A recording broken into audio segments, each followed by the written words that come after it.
अस्सलाम वालेकुम, मैं हूं फैसल तारिड। पीटीआई की जानब से जी एक दफा फिर से खिलाड़ियों को तैयार रहने का हुक्म दे दिया गया है। किसी वक्त भी इस्लामाबाद की कॉल दी जा सकती है और यह कॉल 17 अक्टूबर से लेकर 22 अक्टूबर के दरमियान दी जा सकती है।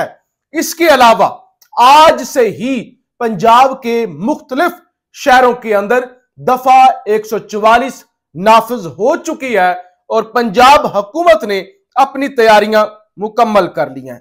मुल्तान, साहिवाल, सरगोदा, गुजरावाला, विहाड़ी, पाकपतन, उकाड़ा और वजीराबाद के अंदर दफा 144 नाफिज की गई है और हर किस्म के सियासी इज्तिमात, धरने, जलसे, मुजाहिरे, एहतजाज और ऐसी तमाम सरगर्मियों पर पाबंदी लगा दी गई है, क्योंकि ये पीटीआई ने हमाद अजहर साहब की जानब से नया शेड्यूल जारी किया गया था कि 11 से लेकर 14 अक्टूबर तक मुसलसल मुख्तलिफ शहरों के अंदर एहतजाज होंगे।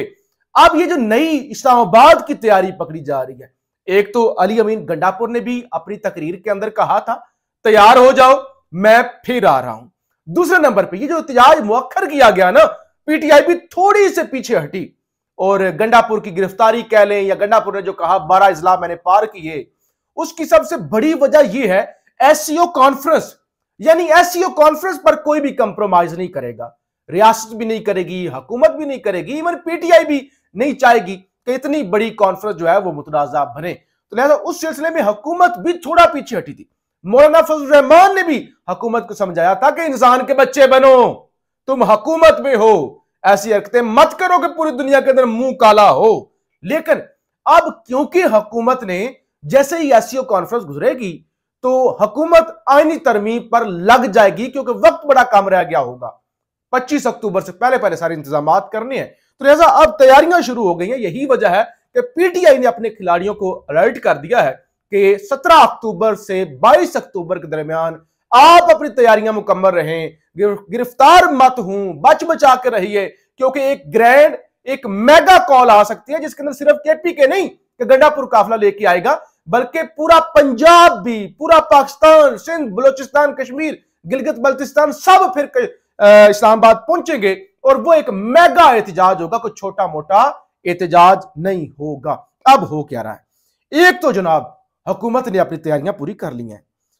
हुकूमत ने अपने सेनेटर्स को, अपने एमएनएज को, इवन वो एमएनएज जो डी नोटिफाई हो चुके हैं, यानी वो जो मखसूस सीटें दी गई थी कुछ टाइम के लिए, बंदर बांट की गई थी इलेक्शन कमीशन की जानब से, उसके बाद सुप्रीम कोर्ट का फैसला आ गया तो वो वापस ले ली गई थी। तो लिहाजा अब उनको भी कह दिया गया है नून लीग और पीपल्स पार्टी की जानब से कि आप भी 17 अक्टूबर से पहले पहले इस्लामाबाद पहुंचे। जो बैरूने मुल्क है वो भी वापस आए, वो भी इस्लामाबाद पहुंचे।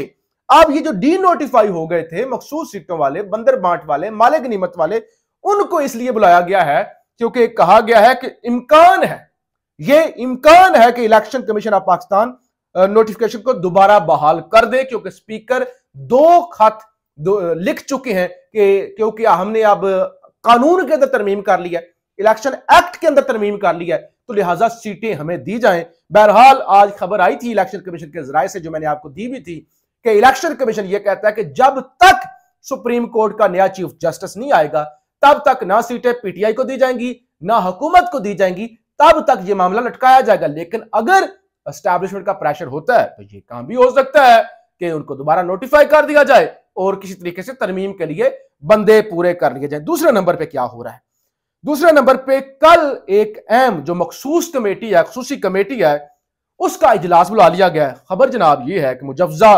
26वीं आईनी तरमीम पर पार्लियामेंट की खसूसी कमेटी का इजलास कल तलब खुर्शीद शाह की जेर सदारत इजलास होगा।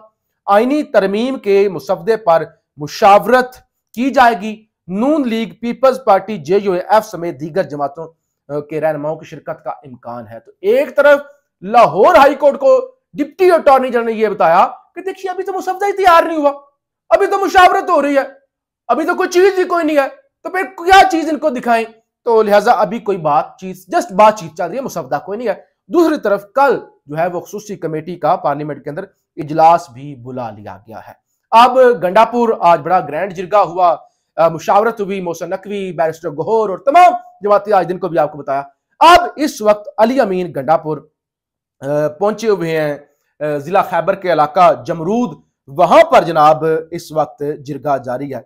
जमरूद का इलाका है वजीर ढंड, वहां पे हाजी जाहिर शाह मरहूम के हुजरे में पश्तून कौमी अदालत के मुंतजमीन मौजूद हैं। पीटीआई के सूबाई वज़रा, पीटीआई की MNAs और सीनियर क़यादत अली अमीन गंडापुर वहां पे मौजूद है और ये सारी जिरगे के हवाले से इस वक्त मुशावरत हो रही है, क्योंकि गंडापुर ने कहा था कि इस सारे मामले में मैं पीछे नहीं हट सकता और ये सारा मामला रियासत और वफाक पर नहीं छोड़ सकता, क्योंकि कल भी 3 बंदे मरे हैं, मजीद कत्लो गारत होती है तो इल्जाम मुझ पर आएगा, सूबाई हुकूमत पर आएगा। अच्छा जी, इसके अलावा इमरान खान की बहन नौरीन खान, उनकी जानब से आज इस्लामाबाद हाई कोर्ट के अंदर दरखास्त दायर की गई थी कि मेरा भाई और मेरी भाभी जेल के अंदर हैं, उनकी मुलाकातों पर पाबंदी लगा दी गई है। हमें ये इतलात आ रही है कि उनकी तबीयत खराब है, डॉक्टरों को भी नहीं मिलने दिया जा रहा, उनकी जिंदगी इस वक्त खतरे में है, हमें खतरात हैं, हम सख्त परेशान हैं, हमें मुलाकात का मौका दिया जाए, हमारी मुलाकात करवाई जाए। लिहाजा अब नूरीन नियाजी की दरखास्त पर जो है कल chief justice Islamabad high court आमर फारूक इतराजात के साथ कल समाअत करने जा रहे हैं और अब कल देखते हैं कि अब खान की बहन को खान से मिलने की इजाजत दी जाती है या नहीं दी जाती। इसके अलावा हुकूमत ने एक एक करके पीटीआई की विकटें गिराने का जो सिलसिला शुरू किया हुआ था उसमें अब तेजी आ चुकी है। इलेक्शन कमीशन ने पीटीआई के सेंटर सैफुल्ला अबड़ो और MNA सुहेल सुल्तान की नाअहलियों पर रेफरेंस समाअत के लिए मुकर्रर कर दिए। दोनों दरखास्तों पर इब्तिदाई समाअत 21 अक्टूबर को होगी। अब स्पीकर के पास रेफरेंस आया था सुहेल सुल्तान साहब के हवाले से कि ये पहले डिप्टी अटॉर्नी जनरल थे, अब ये जो है वो MNA कैसे बन गए, और सैफुल्ला अबड़ो के हवाले से भी रेफरेंस आया था, तो ये इलेक्शन कमीशन के पास भिजवा दिए गए जिन पर 21 को अब समाअत होगी। अब सबसे अहम चीज, इमरान खान है जेल के अंदर, मुलाकात हो नहीं सकती। इंतजार हुसैन पंजोथा जिन्होंने इस्लामाबाद हाई कोर्ट से रुजू किया था वो भी पिछले 2 दिनों से गायब हैं और खान की सेहत के हवाले से भी बड़ी मुतनाजा तशवीशनाक खबरें आ रही हैं। खान मुकम्मल तौर पर आइसोलेशन के अंदर है। तो इस सारी सूरत हाल के अंदर मुराद सईद की जानब से एक बड़ा अहम बयान आया है, कुछ खदशात और कुछ दावे किए गए हैं, वो मैं आपके सामने रखने चाहता हूं। मुराद सईद कहते हैं मैंने महीनों पहले ये इतला दी थी कि एस्टैब्लिशमेंट नवंबर से पहले पहले इमरान खान के हवाले से अपने गनहोने मंसूबों पर अमल दरामद का इरादा रखती है। पाकिस्तान में मुकम्मल तौर पर मिस्र मॉडल लागू किया जा रहा है। गुज़श्ता दिनों लगने वाली मुलाकातों पर पाबंदी, इमरान खान की एहलिया के बाद उनकी बहनों की भोंडे केसेस में गिरफ्तारी और उनके वकील इंतजार पंजोथा की गुमशुदगी, अगर इस हदसे को तकवीयत देने के लिए ना काफी थी भी तो अब अडयाला जेल से इमरान खान के हवाले से आने वाली खबरें इस बात पर मोरे तस्दीक साबित करती हैं कि इमरान खान की जिंदगी को शदीद खतरात लाहक हैं। पाकिस्तान पर काबिज माफिया को मुखलसाना मशवरा है, फौरन से बेशतर पार्टी क़यादत और वकला को इमरान खान से मिलने दिया जाए ताकि वो उनकी खैरियत के हवाले से कौम को आगाह करें।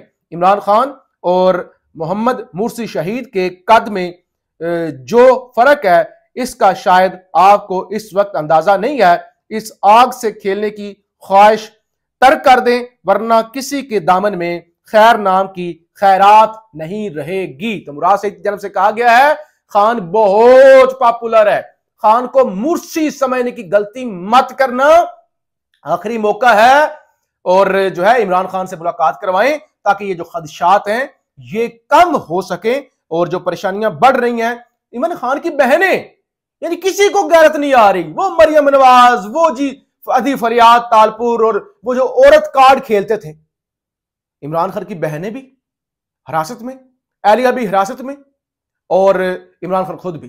फिर कहते हैं इमरान खान के बच्चे पाकिस्तान नहीं आते, दूसरों के बच्चों को इमरान खान मरवा रहा है। बच्चे आएंगे तो उनके साथ भी यही हाल होगा। तो बहरहाल बड़ी अफसोसनाक सूरत हाल है। अल्लाह इस मुल्क पर रहम करें, अल्लाह इस मुल्क को किसी नए एडवेंचर से बचाएं। पाकिस्तान जिंदाबाद।